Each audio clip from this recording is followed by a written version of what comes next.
뭐 혹시라도 제 이 논리에 반박하고 싶은 분이 있다면 PPT 사진장을 만든 다음에 영상을 만들어서 올린 다음에 그 영상 링크를 제게 달아주시면 제가 다시 PPT 사진장을 만들어 가지고 거기에 완벽하게 반박할 수 있는 이야기들을 하나씩 다 들려드리도록 하겠습니다. 램신소, 자, 첫 번째 주제입니다. 부동산 폭락론을 대하는 우리의 자세. 일단은 폭락론, 이제 그 이야기의 어떤 특징들, 공통점들, 그런 것들을 우리가 알아야 대응할 수 있을 거예요. 그런 이야기를 곰곰이 보면요, 항상 공통점이 있어요. 공통점이. 일단 그분들이 그냥 막무가내로 얘기하진 않아요. 그냥 뭐 무조건 폭락한다? 그러면 바보가 아닌 이상이야. 왜 폭락하는데? 라고 이제 째려보면서 이걸 보잖아요. 근데 거기에 정신이 없게끔 막 근거 자료를 계속 제시를 해요. 그 근거 자료를 막 꼼꼼히 이렇게 해석해서 볼 수 없을 만큼 많은 근거 자료를 제시하거든요. 근데 이제 예를 들면 이런 거죠. 뭐 지금 인구가 감소하고 있습니다. 2025년이 되면 출산 인구가 사망 인구보다 확연히 줄어듭니다. 지금 뭐 결혼 안 하잖아요. 1인당 뭐 한 명꼴밖에 안 놓잖아요. 이게 지금 0.9가 됐습니다. 이제 이런 이야기를 이제 그래프로 팍 보여준 순간 가슴이 이제 막 철렁철렁 거릴 수밖에 없죠. 근데 이제 진짜 돈 버는 투자자들은 어떻게 이야기를 시작하는 줄 알아요? 그런 이야기를 하는 게 아니라 자기 자신에 대한 이야기를 보통 많이 해요. 보통은 이제 그래서 제가 변했습니다. 그리고 제가 이렇게 했더니 수익이 났습니다. 그 방법을 알려줄게요. 이렇게 이제 맥락이 흘러가거든요. 근데 이제 보통 폭락론에 대해서 이야기하는 사람들은 본인 이야기는 1도 없어. 마치 우리 이제 좀 옛날에 이제 친구들이나 이렇게 끼리끼리 모였을 때 보면 본인이 하고 싶은 이야기, 최근에 내가 했던 이야기 안 하고, 주변 이제 뭐 남편 이야기, 친구 이야기, 뭐 친구가 어디 뭐 했다더라, 여행 갔다더라, 걔가 뭘 했는데 뭘 했다더라, 카더라만 하다가 대화가 끝나는 이 부류들 있잖아요. 딱 그 느낌하고 비슷하거든요. 자기 이야기는 하나도 없고 그 주변 다른 환경 이야기만 하다가 보통 이제 끝내는 거예요. 그리고 하락론자들은 본인들이 진짜 하락한다고 믿지 않는 거 알아요? 그분들이 진짜 하락할 거라고 생각해서 사람들에게 하락할 거라고 얘기하는 게 아니에요. 그분들은 나름 똑똑한 사람들이에요. 상승할 여지가 굉장히 많다는 걸 알아. 그리고 최근에 상승했던 걸 알아.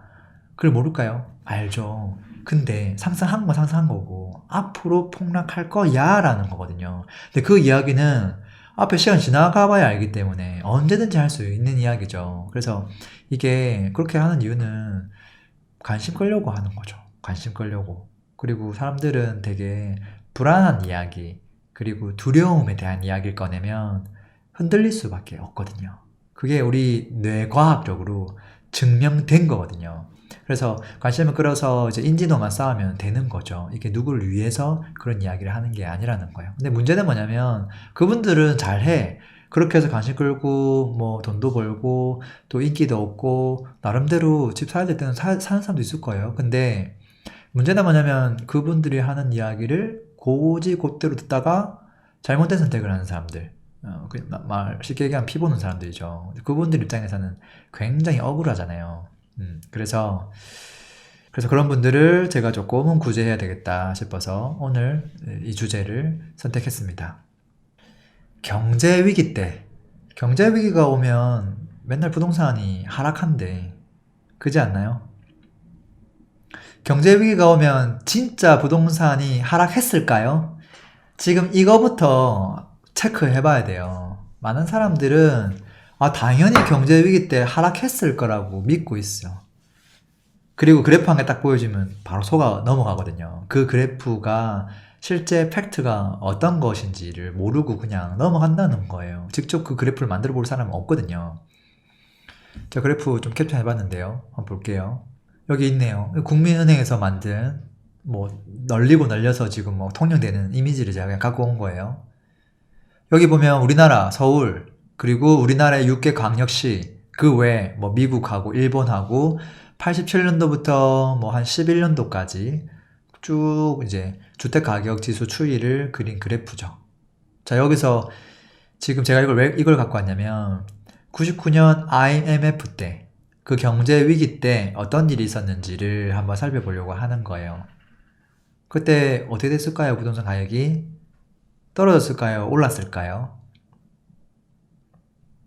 우리 영화도 있었죠. 뭐 국가 부도의 날 이제 그런 것들 보면 그 유아인이 막 그 주택 사잖아요.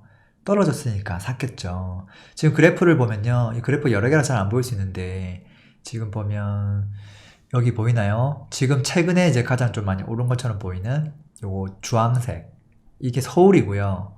그리고 지금 파란색이 육계광역시예요. 그래서 이게 지금 이 시점 직전까지 어땠냐면 그냥 거의 평탄하게 제자리 걸음 가다가 쏙 약간 내렸어. 둘 다. 요 부분을 보면 약간 하락했죠, 확실히. 그러니까 결론적으로는 하락한 건 맞아요. 그건 팩트예요. 근데 이 얼마나 많이 하락했냐라고 보면 그 폭이 그래 과하지 않다라는 거예요. 되게 짧은 기간 동안만 하락을 했더라. 그럼 그 이후 어떻게 됐느냐? 뭐 한 조금 쉬었다가 바로 막 미친 듯이 상승했잖아요. 이걸 하락이라고 참 표현하기가 되게 민망한 수준이었거든요. 근데 이제 이 IMF 같은 경우는 우리나라 자체에 문제가 있었던 거거든요.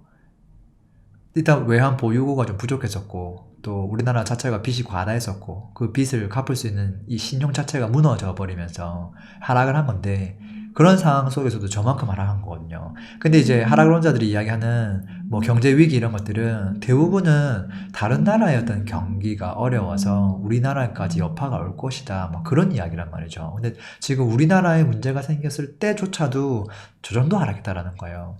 그리고 그 시점에 다른 나라는 어떻게 됐을까? 과연 다 하락했을까? 지금 보면 그때부터 지금 뭐 미국 같은 경우는 막 쫙 올라가고요.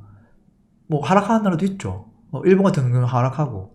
그러니까 하락할 나라는 하락하는 거고요. 오를 나라는 오는 거고.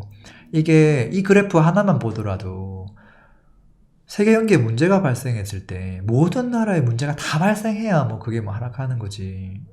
대부분 나라도 오르니까 상관관계가 별로 없다라는 거예요. 또 볼까요? 지금 이제 서울하고 육계광역시를 봤는데요. 그래프를 보면 또 재미난 거 있어요. IMF에서 좀 넘어가서 08년 서브프라임 터졌을 때 한번 볼까요? 그때 뭐 9월달 정도. 그때 투자은행 리먼 브라더스가 파산했으니까 그 시점에 2008년 9월달에요. 그때 보면 이것도 경제 위기죠. 경제 위기인데 그 시점에 과연 서울에 있는 또는 우리나라 다른 도시의 아파트가 하락했을까? 지금 이 그래프는 주택이 아니라 조금 더 정밀하게 아파트 가격의 변화를 살핀 거거든요. 자, 이랬을 때 지금 보면 파란색이 서울이에요, 서울. 그리고 이 초록색 같은 아래쪽에 있는 그래프가 부산이에요, 부산. 그래서 두 가지를 제가 갖고 왔는데 왜냐면 하나만 볼 수가 없는 거예요. 대한민국의 아파트 그 가격 변화가 똑같이 움직이느냐? 그렇지 않거든요. 그걸 제가 대표적으로 보여주려고 서울하고 부산을 끄집어 올린 거예요. 자, 지금 서울을 보면 서울은 어떻게 됐어요? 이게 딱 신기하게도 절묘하게도 08년 9월 달에 그 직전까지 상승을 많이 하다가 딱 정점을 찍고 이제 뭔가 엎치락 뒤치락 하다가 2011년도부터 이제 쭉 내려가기 시작하죠. 이게 과연 서브프라임 영향이었을까? 과연 이게? 그리고 그게 영향이었다면 쫙 빠져야 되는데 어쩜 이렇게 한번 살짝 꺾였다가 다시 올라왔다가 그 다음부터 사부작 이렇게 내려간 걸까? 그리고 왜 이게 또 2013년도 넘어가지고 또 오른 걸까? 이제 이렇게 보면 상관관계를 어떻게 찾아야 될까? 근데 이제 그냥 이봐요. 2008년도 9월달 딱 오니까 오르다가 탁 내려가는 거 보이죠? 이제 이렇게 다들 얘기하는 거거든요. 근데 신기한 건 그 부산은 그럼 서울이 내리면 부산도 내리고 다른 도시도 내려야 될 거 아니에요. 근데 지금 부산은 어떻게 됐어요? 신기하게도 어쩜 그때부터 시작해서 미친 듯이 올랐거든요. 이걸 어떻게 해석해야 될까요? 이걸 해석할 수 있을까요, 과연? 아무도 이 그래프를 안 꺼내려고 하겠죠. 그럼 이제 그 사람들은 난 서울에 살아서 잘 몰라, 지방은. 그렇게 하고 휙 넘어가겠죠. 근데 과연 부산만 그랬을까? 제가 그래서 그래프를 지금 여기 보면 광주, 대전, 울산, 충청북도, 충청남도, 전라북도, 전라남도, 제주도까지 전부 다 갖고 왔어요. 2008년 9월달부터 그 많은 지방 도시들은 그래프가 어떻게 됐냐면 그 시점 이후로 하나같이 다 많이 올랐어요. 하나같이 다. 제자리다가 확 올랐거나 아니면 그 전부터 쭉 오르다가 더 올랐거나 어쨌든 2008년 9월 이후로는 지금 여기 있는 모든 도시들이 미친 듯이 많이 올랐거든요. 이걸 어떻게 해석해야 될까요? 이게 세계 경기랑 도대체 무슨 영향이 있는 걸까요? 찾기가 참 힘들죠. 근데 또 그분들은 어떻게든 찾아내. 이거 말고 다른 것들을 찾아가지고 그럴싸하게 딱 얻어 걸리는 거 있죠. 그런 거 있으면 고지표 딱 보여주는 거거든요. 또 볼까요? 자, 지금 수도권만 한번 모아서 보자고요. 서울, 경기, 인천의 그래프를 보면 모양새가 거의 비슷하죠. 왜 이렇게 이 세는 거의 비슷할까요? 이게 세계 경기와 이 아파트 가격 변화의 상관관계가 과연 있을까요? 2013년도 12월 달은 도대체 무슨 일이 발생했길래 이렇게 오른 것일까요? 그리고 2008년도부터 어떻게 5년 동안 하락할 수 있었을까요? 이게 전혀 해석이 안 되죠. 그리고 이 세계는 너무 모양이 지방하고 다르죠. 그래서 이거는 어떻게 해석을 하냐면 기본적으로 부동산은요. 이 같은 생활 권역이냐 아니냐를 가지고 흐름이 쪼개지는 거예요. 제 옛날 영상에 보면 그런 거 다 나와 있죠. 벌써 2년 전에 올렸던 영상들 너무 주옥 같은 영상들 많잖아요. 최근 것만 보지 마시고요. 옛날 거 좀 찾아보세요. 거기 거의 다 있어요. 수도권은 무조건 같은 흐름을 가요. 서울이 올랐는데 분당은 내린다거나 분당은 3억이 올랐는데 서울은 내린다거나 그런 일은 절대 있을 수가 없어요. 왜? 같은 생활권이니까.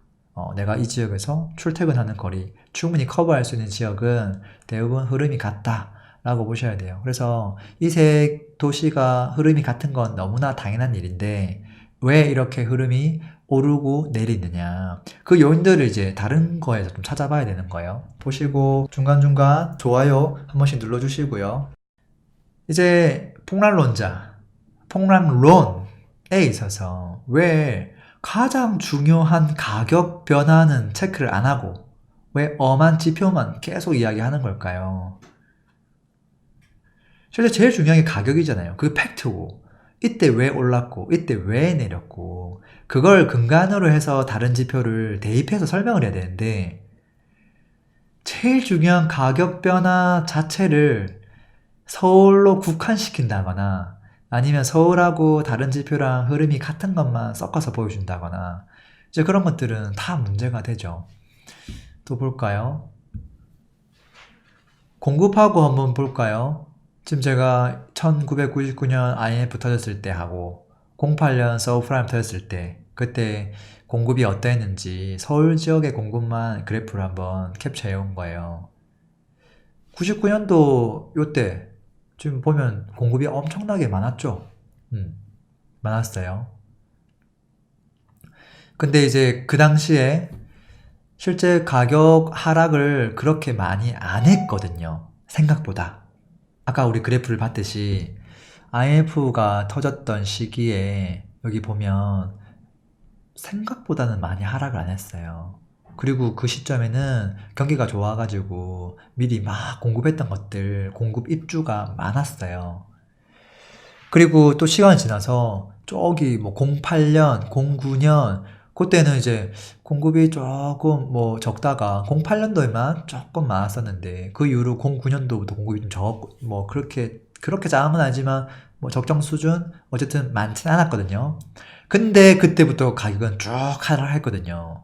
이게 왜 그런 걸까? 왜 그런 걸까? 지금 이 공급을 놓고 보면 이렇게 팍 보이진 않아요. 왜냐면 이 그래프를 보면 99년도는 가격이 하락을 많이 해야 정상이고 오히려 09년도는 상승해야 정상일 것 같은데 왜 그런 걸까? 이거는 하나만 알고 둘을 몰라서 그런 거예요. 수요 공급에 있어서 하나만 알고 두 개를 몰라서 그런 거예요. 너무 부동산이라고 하는 것을 그냥 하나만 대입해보면 답이 나오는 것처럼 생각하기 때문에 그런 거예요. 사실은 두 개, 세 개, 네 개 여러 가지를 조합을 해야 되거든요. 지금 제가 두 개만 딱 조합해 볼게요. 자, 2008년도 서브프라임 터졌을 때 그때 분위기 어땠을까요? 지금 봐요. 미분양이 갑자기 늘어나죠. 미분양이 늘어나요.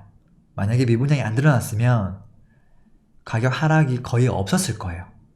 IMF가 터졌다고, 서브프라임 터졌다고 하더라도. 지금 서브프라임 08년도에요. 지금 보면 08년도에 여기 공급이 전반적으로 08년도 한 해 빼고는 나머지는 별로 없었거든요. 앞뒤로 07년도, 09년도 없었지만 실제 가격은 하락을 쭉 해왔거든요. 그때부터. 지금 여기 보면은 이때부터 엎치락뒤치락 하다가 계속 이제 하락하는 그래프가 이게 지금 가격 변화죠. 초록 색깔이. 근데 이 빨간 색깔이 지금 미분양 증가인데 미분양이 터진 거죠. 공급을 많이 안 했지만 미분양이 터지면 어떻게 되는 거죠? 당연히 가격이 하락하는 거죠. 공급을 많이 했냐 적게 했냐가 중요한 게 아니라 적게 했음에도 불구하고 그것을 내가 소화를 할 수 있느냐 없느냐. 아무도 그걸 분양을 아무도 분양을 안 받으면 하락할 수밖에 없다는 거죠. 근데 지금 이게 미분양이 증가했다가 쑥 빠지면 다행인데 안 빠지고 횡보하잖아요. 그러면 절대 가격이 못 올라가요. 근데 시간 지나서 확 올라가죠, 미분양이. 그럼 어떻게 되죠? 가격은 무조건 빠지죠. 그리고 그 이후로 어떻게 됐죠? 미분양이 2014년부터 드라마틱하게 급소진되죠. 그러니까 어떻게 돼요? 가격 그래프는 정반대로 올라가죠. 그러니까 상하관계는 미분양이 상하관계가 굉장히 높아요. 근데 어쨌든 앞으로의 예측을 할 때는 미분양은 지금 나봐야 아는 거고 공급은 지금 분양을 한 것들은 2년 6개월 뒤에 입주를 하기 때문에 어느 정도는 가늠해 볼 수 있는 거죠. 이해돼요? 그리고 지금 현재 분양한 것들이 경쟁률이 어떠하냐를 가지고 이게 현재 미분양이 날 수 있다 없다 이런 것들도 판단할 수 있는 거죠. 그래서 지금 미분양하고 공급 이 두 가지만 딱 체크해보면 답이 나오는 거죠. 2008년도 서브프라임 터졌을 때는 공급이 많지는 않았지만 그 많지 않은 것들이 소화가 안 돼서 미분양이 빵 터지면서 그때부터 2008년도부터 2014년도까지 미분양이 계속 늘어나면서 가격은 다운될 수밖에 없었구나. 그리고 그 이후부터는 미분양이 다 사라지고 재고가 소진되고 재고가 제로가 되면서 가격은 주택은 부족하고 전세가는 오르고 전세가 오르니까 매매가도 오르고 계속 오른다는 거죠. 너무 당연한 거죠. 지금 가격이 떨어지려면 어떻게 돼야 된다? 서울에 있는 미분양이 증가하면 서울은 무조건 가격이 떨어진다. 새 아파트 미분양 나가지고 마피 5천만 원 붙으면 그 바로 옆에 있던 10년차 아파트 가격이 어떻게 제자리일 수 있겠어요? 저라면 그거 팔고 바로 새거 살 것 같아요. 그렇지 않나요? 모든 인간의 마음은 다 똑같거든요. 그러니까 이게 미분양이 상당히 중요한 거죠. 딴 지역도 좀 볼까요? 자, 경기도는 어땠을까요? 자, 서울이 이 정도인데 그럼 경기도 어땠을까요? 서울이 이 정도 미분양 났으면 경기, 인천은 안 봐도 도루묵이죠. 그렇지 않나요? 훨씬 심했겠죠. 지금 보면 이 경기도 같은 경우는 서브프라임 터지기 전부터 지금 2007년 11월 달, 2008년 1월 달 이때부터 이미 징조가 있었다라는 거예요. 미분양이 쫙 이제 발생한 거죠. 분양하자마자 바로 미분양. 이제 그러면서 이제 꼬꾸라지는 거죠, 바로. 그리고 전혀 소화가 안 되고 계속 늘어나고 늘어난 것들이 소화가 안 되고. 근데 이게 언제부터 한번 소화가 되기 시작했죠? 2014년도부터 한번 쭉 소진되면서 평균 이하치로 내려왔죠. 그러다가도 잠깐 뭐 올라간 적이 있지만 수요가 있으니까 쭉 사라졌죠. 그러니까 시세가 잠깐은 주춤하지만 또 금방금방 또 올라가는 거죠. 재고가 바로바로 소진되니까요. 결론적으로는 지금 현재 재고가 그렇게 많은 건 아니거든요. 물론 도시별로 따져봐야 되겠지만. 그래서 지금 경기도 같은 경우는 2007년 말부터 이미 미분양이 급증했고 미분양이 천국이었다. 그런 거죠. 그게 꼭 서브프라임 때문이었을까? 과연? 그게 아니라 그 이전부터 이제 너무 고가로 분양을 하다 보니까 사람들이 이제 안 받은 거죠. 거기에다가 경기가 안 좋아지고 서브프라임 영향도 있을 거라고 막 두려워하니까 이제 그런 영향도 있었을 것이다. 근데 시간이 지났는데도 불구하고 이게 계속 줄어들지 않았던 이유는 뭘까? 뭐 심리가 많이 얼었거나 아니면 주택 그 정책 부분에 있어서 이거를 꽁꽁 잡아놨거나 뭐 그런 거죠. 그래서 나중에 양도세라든지 그런 것들을 또 확인해 보면 이게 논리가 굉장히 탄탄해지는 건데 제가 정책까지는 가지는 않을게요. 자, 그리고 인천은 어땠을까요? 인천은요, 신기하게도요, 그 전부터 공급이 잘 없었어요. 물량 자체가 없었어요. 그래서 지금 경기도는 뭐 그 전부터 막 미분양 터졌는데 인천은 2009년 12월 돼서야 이제 미분양이 터지기 시작했거든요. 이것도 약간의 지역마다 좀 상이할 수는 있겠죠. 근데 어쨌든 인천도 미분양이 빵빵 터지면서 2014년 돼가지고 그때 이제 최고치였죠. 최고치였고 여기도 미분양 천국이었죠. 그렇게 해서 이제 바닥 다지고 미분양 소화되면서 상승할 수 있게 된 거죠. 자, 그리고 이제 경기도 같은 경우는 서울과 달리 입주 물량 자체가 사실은 좀 틀려요. 그래서 여기 2009년도, 2010년도 이럴 때 공급이 조금 있었구나 그런 것들을 체크해 볼 수 있고 이건 그냥 참고만 하면 돼요. 저거보다 더 중요한 건 미분양이거든요. 그리고 이제 인천 지역 같은 경우도 이제 2008, 9 이때는 좀 별 그게 없었는데 2010, 2011, 2012 뒤로 가면서 이제 공급이 좀 많았다. 이런 좀 포인트가 있고요. 뒤늦게 이제 거기 막 분양을 한 거죠.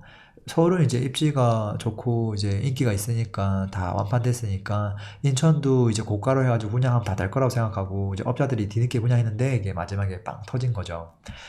자, 그러면 부산은 어땠을까요? 아까 부산 같은 경우는 09년도부터 뭐 쫙 오르기 시작했잖아요. 신기하게도 서프라임 터졌는데 왜 이게 미친듯이 오르지?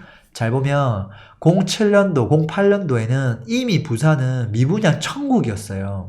수도권은 미분양이 거의 제로였는데 지방은 부산 할 거 없이 대부분의 도시들이 미분양이 천국이었어요. 그러니까 가격을 상승을 못 하는 거죠. 근데 신기하게도요.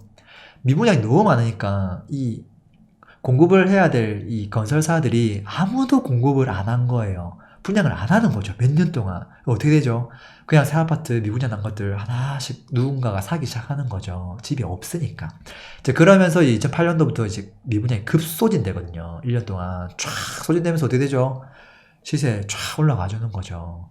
그러니까 이게 서브프라임이랑 뭔 상관이 있냐는 거예요. 지금 이 그래프 보면 상관관계가 미분양 하나만 놓고 봐도 지금 이 매칭률이 그러니까 정비례가 아니라 반비례 관점으로 보면 완벽하지는 않지만 제가 봤을 때 거의 싱크로율 한 85%는 되는 것 같아. 여기에다가 공급 집어넣고 정책 집어넣고 이제 몇 가지 것들 좀 더 집어넣으면요. 굉장히 논리가 탄탄해지죠. 지금 보면 2011년도에 미분양 딱 사라지면서 가격 상승하고 또 갑자기 미분양 늘어나죠. 그랬더니 가격이 또 주춤하면서 눌림받고 그러다 미분양 싹 사라지니까 또 은근슬쩍 쫙 올라오다가 또 미분양이 계속 없을 때는 가격이 꾸준하게 상승하다가 미분양이 또 18년도부터 탁 늘어나니까 가격이 슝 꼬꾸라지잖아요. 그쵸? 제가 봤을 때는요. 초등학교 6학년짜리가요. 이 그래프 보면서 이렇게 설명하잖아요. 그럼 그 친구는 부동산 전문가처럼 보여요. 그러지 않나요? 부산의 공급도 좀 볼까요? 부산의 공급을 보면 2009년도, 10년도, 뭐 그 이전 뭐 공급 그렇게 많진 않았는데 04, 05, 06 이때 이제 입주 많았고 그때 또 분양했던 것들 이게 그때 분양한 게 결국 2008년도 이때 입주를 하는 건데 그 물량이 많지 않았어요. 다행스럽게도 많지 않았는데 그게 미분양이 다 터졌던 거예요. 근데 그것들이 이제 계속 공급이 부족하니까 소화가 되면서 이제 올라갈 수 있는 여건이 마련된 거죠. 그래서 한 가지 지표가 아니라 두 가지 이상을 조금 복합적으로 봐야 돼요. 그냥 올해 공급이 적다고 해서 무조건 올라간다? 그런 개념은 사실은 아니거든요. 제가 지금까지 한 말을 조금 더 제 책에다가 담았던 말로 한번 요약해보면 미분양은 다른 말로 뭐다? 수요다. 미분양 이꼬르 수요다. 입주 물량은 뭐다? 공급이다. 그러니까 수요만 봐도 안 되고 공급만 봐도 안 되고 수요와 공급을 같이 봐야 된다. 뭐 사례는 이런 거죠. 수요는 많은데 공급이 많으면 어떻게 되는 거죠? 오를까요? 떨어질까요? 수요는 많은데 공급이 막 계속 있어. 미친 듯이. 그럼 어떻게 되죠? 떨어질까요? 미분양이 하나도 없어요? 그러면 가격은 안 떨어져요. 근데 만약에 수요가 적은데 공급도 적으면 어떻게 되죠? 그것도 제자리예요. 반대로 공급은 적은데 수요가 미달이 나서 미분양이 나면 하락하죠. 공급은 적은데 수요가 많아서 미분양이 싹 사라지고 집이 없으면 무조건 오르죠. 그런 거예요. 그런 거예요. 금리가 올라서 오를 겁니다. 금리가 내려서 오를 겁니다. 그게 만약에 맞다고 하면 부동 투자는 얼마나 쉽겠어요. 그 그래프 하나만 보면 되는데. 그쵸. 그리고 뭐 은행 다니는 사람들은 이미 다 부동산으로 떼부자가 됐겠죠. 너무 간단한 진리잖아요. 또 볼까요? 뭐 인구 이야기도 많이 하잖아요. 아까 지금 부산은 뭐 09년도부터 미친듯이 올랐다고 얘기했어요. 그러면 그 이후로 인구가 계속 늘었을까요? 지금 보면 09년도 지금 350만에서 뭐 2010년도에 356으로 늘었어요. 근데 그 이후로 정점을 찍고 계속 내렸거든요. 근데 가격 그래프는 어떻게 됐냐면 2009년부터 시작해서 2011년도까지 쫙 오르고요. 그 다음에 아까 미분양 터졌던 그 시기 때 잠깐 주춤했다가 2016, 17 또 쫙 올랐다가 2018부터 쭉 계속 내려가고 있거든요. 인구하고 아무런 관계가 없죠. 그잖아요. 인구가 줄어들면 뭐 예전에 우리 부모님 세대에서 그 주택 한 칸에서 5명 살았는데 그 사람들이 여전히 그 5명이 그 조그만 한 칸에서 살려고 할까요? 아니죠. 요즘은 한 사람이 넓은 평수에서 부엌도 넓어야 되고 거실도 넓어야 되고 방도 많아야 되고 서재도 있어야 되고 뭐 아기 방도 있어야 되고 뭐도 있어야 되고 옷방은 또 따로 있어야 되고 그 니즈가 계속 늘어나잖아요. 그러니까 이거를 무턱대고 인구 베이스로만 생각할 수는 없다라는 거예요. 그쵸. 근데 이제 2025년이 지나가면 또 우리가 출산을 안 해서 집이 남아 돌게 됩니다. 이제 막 이렇게 얘기 들으면 뭐 가봐야 아는 일이지만 불안하잖아요. 이제 그 불안함을 이제 계속 조장하는 거죠. 또 볼까요? 더 재미난 지표 하나 갖고 왔어요. 자, 2015년도부터 이제 17년도까지 인구 증감률과 부동산 가격 변동률을 한번 나타낸 거예요. 서울은 2015, 16, 17 그때 동안 인구가 줄었어요. 가격은 어떻게 됐을까요? 엄청나게 많이 올랐죠. 부산도 인구가 줄었어요. 근데 가격은 올랐어요. 대전은요, 인구가 줄었어요. 근데 가격이 올랐어요. 대구도 줄었어요. 가격이 올랐어요. 광주도 줄었어요. 가격이 올랐어요. 충남은 인구가 늘었어. 근데 가격이 떨어졌어. 충북도 인구가 늘었어. 근데 가격은 떨어졌어. 아, 어떻게 인구랑 이렇게 반비례할 수가 있죠? 어쩜 이렇게? 아니, 보통 인구가 늘면 가격이 오르고, 인구가 줄면 가격이 내린다라고 이야기를 하잖아요. 그러니까 인구가 앞으로 줄어들 거니까 가격이 떨어진다고 하는데, 어쩜 이렇게 서울, 부산, 대전, 대구, 광주, 충남, 충북까지 봤을 때, 3년치만 봤는데, 어떻게 이렇게 정반대의 수치가 나오는 걸까요? 상관관계가, 물론, 전혀 없다, 뭐 1도 없다고 얘기할 수는 없어요. 어. 갑자기 인구 뭐 100만 도시가 뭐 한 2년 만에 한 1000만 도시가 되거나 뭐 1000만보다 10배가 더 많아지면 호재죠, 호재. 근데 인구라고 하는 게 그렇게 1, 2년 만에 아파트 공급하듯이 막 그렇게 많이 막 늘어나는 게 아니거든요. 진짜 뭐 세종시 신도시라든지 그런 것들은 늘어나지만 근데 그거에 맞춰서 공급이 같이 일어나잖아요, 사실은. 근데 주택이 없는 부산 같은 350만 인구가 갑자기 2년 만에 1000만 되는 경우가 있을 수가 있나요? 신도시를 안 만들고 그냥 그런 일은 없어요. 그리고 350만 인구가 갑자기 뭐 1, 2년 만에 250만 떨어지거나 그럴 일도 없어. 그냥 서서히 조금씩 조금씩 줄어든단 말이에요. 줄어들지만 그 주택 수요와 공급에 대한 관계는 그거와 별개로 움직인다는 거죠. 별개로. 왜냐면 주택은 갑작스럽게 1, 2년 동안 막 만 세대, 2만 세대를 신도시 만들면서 막 붙는단 말이에요.